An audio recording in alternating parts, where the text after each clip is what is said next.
नमस्कार, मैं हूं अमिताभ पंकज। आप देख रहे हैं राजसत्ता एक्सप्रेस और राजसत्ता एक्सप्रेस के पॉलिटिकल मैटर में आज बात करने जा रहे हैं यूपी पॉलिटिक्स के बारे में। यूपी है तो वहां पर अखिलेश यादव और योगी आदित्यनाथ के बीच में कंट्रोवर्सी ना हो, ऐसा हो ही नहीं सकता है। दोनों के बीच में जिस तरह की कंट्रोवर्सी होती है, कई बार जो है जनता को इन सारी चीजों में काफी आनंद भी आता है कि दोनों एक दूसरे से जिस तरह से एक दूसरे के ऊपर हमलावर होते हैं, एक दूसरे की बातों को जो है वो मसाला लगाकर जो है वो जनता के बीच में लेकर आते हैं। तो कई बार जो है ये जो है जनता के लिए काफ़ी जो है कहा जा सकता है कि जनता को इस तरह की खबरें काफ़ी पसंद आती हैं। अब सपा का पीडीए बनाम बीजेपी का पीडीए, दोनों में क्या अंतर है और यूपी में कौन-सा फ़ॉर्मूला जो है वो हिट होगा, इन सारी चीज़ों के ऊपर जो है आज हम बात करने जा रहे हैं। तो उत्तर प्रदेश का जो है विधानसभा इलेक्शन 2027 में जो है होने हैं। लेकिन सियासी खींचतान जो है अभी से तेज हो गई है और हो भी क्यों ना, उत्तर प्रदेश में जिस तरह से कहा जा सकता है कि इस बार लोकसभा इलेक्शन में समाजवादी पार्टी का प्रदर्शन था, कहीं ना कहीं योगी आदित्यनाथ को जो है इन सारी चीजों का दबाव जो है महसूस होने लगा है। क्योंकि जिस तरह से कम सीटें जो है हुई थी उत्तर प्रदेश की, तो कहीं ना कहीं जो है वो कहा जाता है कि आपका जो शीर्ष नेतृत्व है उसके ऊपर इन सारी चीजों की जिम्मेदारी होती है कि आपकी पार्टी की ज्यादा से ज्यादा सीटें आए। क्योंकि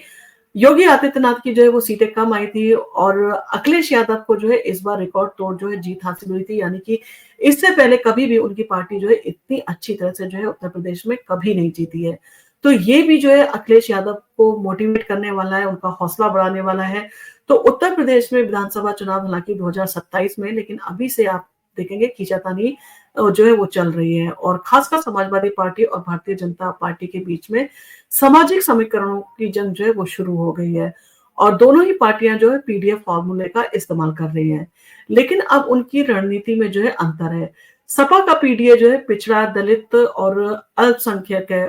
फॉर्मूला है उनका। और बीजेपी का पीडीए जो है पिछड़ा, दलित और आधी आबादी। यानी कि ये जो है वो भारतीय जनता पार्टी का फॉर्मूला है 2027 का। और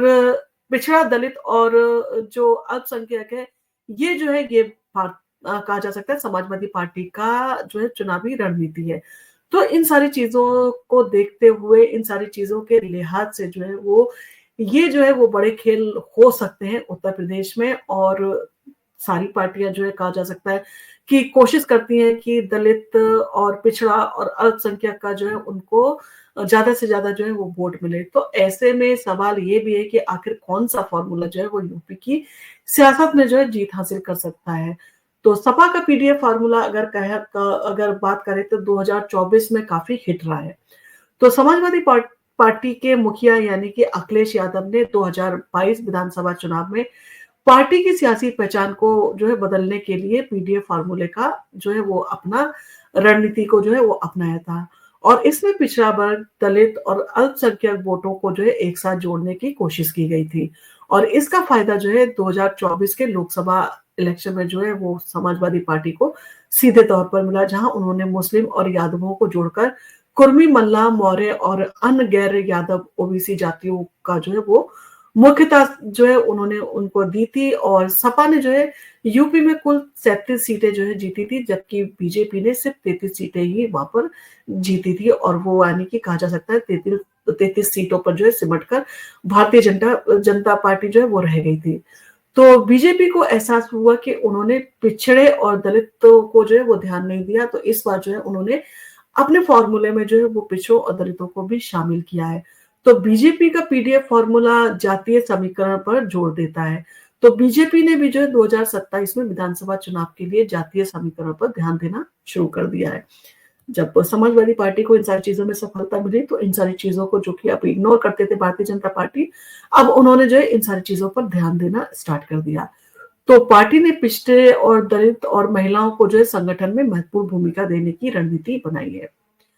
यूपी में बीजेपी ने जो है 1918 मंडल अध्यक्षों में से जो है वो 751 अध्यक्षों की जो है नियुक्ति की है। इसमें से ओबीसी 40%,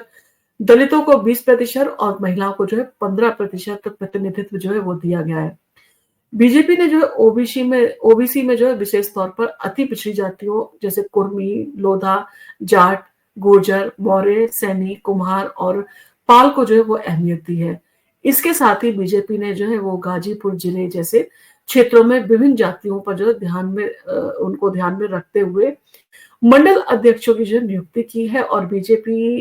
के जिले में जो है वो 34 मंडलों में से 15 अलग-अलग जातियों के अध्यक्ष जो है वहाँ पर नियुक्त किए गए हैं, जिसमें ठाकुर, ब्राह्मण, मौर्य, दलित और अन्य पिछड़ी जातियों के नेता जो है वो शामिल हैं।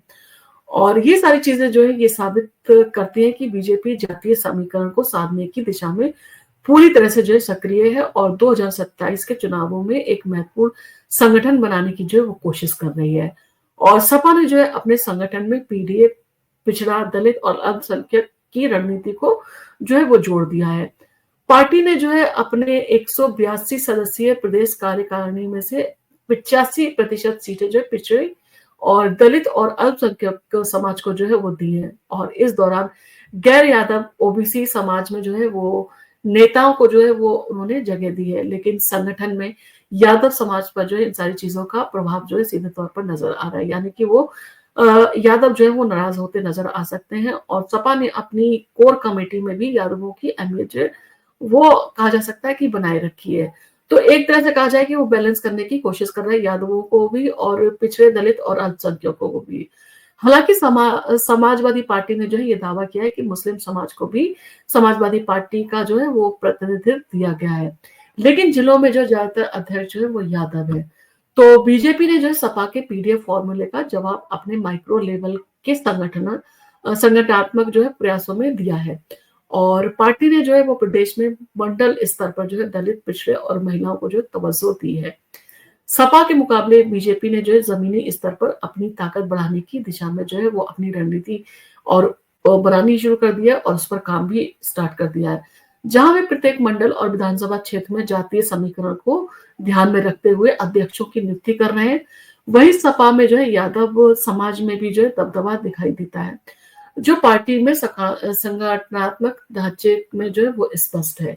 और 2027 का मुकाबला जो है काफी महत्वपूर्ण है। तो कौन सा फॉर्मूला इन सारी चीजों में हिट रहेगा? तो उत्तर प्रदेश की राजनीति में समाजवादी पार्टी और बीजेपी दोनों ने अपने अपने जातीय समीकरण पर जो है ध्यान दिया है, लेकिन बीजेपी ने ज्यादा माइक्रो लेवल पर जो है काम किया है और पार्टी ने पिछड़ों और दलित पर वोटों पर जो है अपनी रणनीति जो है वो बनाई है और वो उनकी रणनीति का हिस्सा है। और इन सारी चीजों के चलते हर जिले में जातीय संतुलन बनाया जो है वो गया है और उन सारी चीजों के साथ साथ दलित, पिछड़े और अल्पसंख्यक समाज को जोड़ने की भी कोशिश वो कर रहे हैं। वहीं बीजेपी ने जो है महिला और पिछड़ी जातियों के संगठन को भी जो है वो बराबरी का प्रतिनिधित्व जो है दिया है ताकि इन सारी चीजों के चलते वो अपने लक्ष्य को जो है भेज सके। तो अब देखना होगा कि 2027 में कौन सा फॉर्मूला जो है ज्यादा हिट रहेगा और क्या समाजवादी पार्टी का पीडीएफ फॉर्मूला जो मुस्लिम और यादवों को ध्यान में रखकर बनाया गया है वो अपने जमीनी स्तर पर जो है सफल होंगे या फिर भारतीय जनता पार्टी का पीडीएफ फार्मूला जिसमें पिछड़े दलित और महिलाओं को जो है वो संयोजन जो है उनका किया गया है, यानी कि उनको जो है वो हिस्सेदारी जो है वो दी गई है। तो अधिक असरदार जो है किसका फॉर्मूला रहेगा, ये सारी चीजें जो है अभी एक बड़ा जो है वो प्रश्न बनकर सामने खड़ी हुई है। इन सारी चीजों के अगर निष्कर्ष की बात करें, अगर निष्कर्ष पे हम पहुंचे तो सपा और भारतीय जनता पार्टी अपनी सियासी पारी को जो है 2027 के चुनावों के लिए सहेजने में जो है वो लगी हुई है, लेकिन बीजेपी ने ज्यादा संजीदगी से जो है जमीनी स्तर पर जातीय समीकरणों को साधने की कोशिश की है। फिलहाल बीजेपी का पीडीएफ फॉर्मूला ज्यादा जो है प्रभावी नजर आता है समाजवादी पार्टी की तुलना में। तो क्योंकि पार्टी ने माइक्रो लेवल पर जो है अपनी जमीन को जो है वो मजबूत किया है और भारतीय जनता पार्टी आपने देखा होगा जहां जहां जीतती है वो अपनी जमीन को जो है मजबूत रखती है, वो जनता के बीच में संपर्क, यानी कि पूरे साल चुनाव हो ना हो उनकी जो है वो मीटिंगें और जनता से जनसंपर्क जो है वो चलता रहता है, जिसका इम्पैक्ट भी जो है उनके ऊपर आता है, यानी कि वो अपनी रणनीतियों को चुनाव के टाइम में जो है वो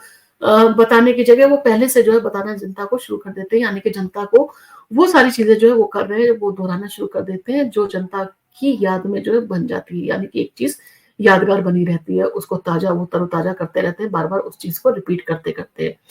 तो ये जो है वो सबसे बढ़िया जो है रणनीति है भारतीय जनता पार्टी की। तो अब देखना होगा कि चुनाव में किसका फॉर्मूला जो है वो हिट होता है, जहां पर एक तरफ अखिलेश यादव भी जो है काफी मेहनत कर रहे हैं और उन्होंने जो लोकसभा चुनाव में सफलता हासिल की है वो भी उनकी रणनीति का एक सफल प्रयोग है जो उनमें कामयाब रहे। तो इन सारी चीज़ों के चलते उत्तर प्रदेश में कांग्रेस का जो है वो क्या योगदान होगा, कांग्रेस किस तरह से इन सारी चीज़ों का जो है मुकाबला करेगी, क्योंकि कांग्रेस को भी जो है अपनी रणनीति इन सारी चीज़ों को चलते जो है बनानी होगी, क्योंकि आपने देखा दलित और जो पिछड़ा वोट था, वो कहीं न कहीं कांग्रेस और समाजवादी पार्टी दोनों के साथ में गया है। तो ऐसे में इन सारी चीज़ों के ऊपर आपका क्या कहना है? आपको लगता है कि किसका पीडीएफ फ़ॉर्मूला जो है वो हिट रहेगा और कौन विधानसभा चुनाव में जो है बाजी मार के ले जाएगा? आपको अगर हमारा वीडियो पसंद आया तो आप इसको लाइक कीजिए, शेयर कीजिए, सब्सक्राइब कीजिए अपनी फैमिली और फ्रेंड्स के साथ में। और आप अगर हमारे चैनल पर पहली बार आए हैं या आप कई बार आ चुके हैं परंतु आपने हमारा चैनल सब्सक्राइब नहीं किया है, तो आप हमारे चैनल को सब्सक्राइब ज़रूर करें। धन्यवाद।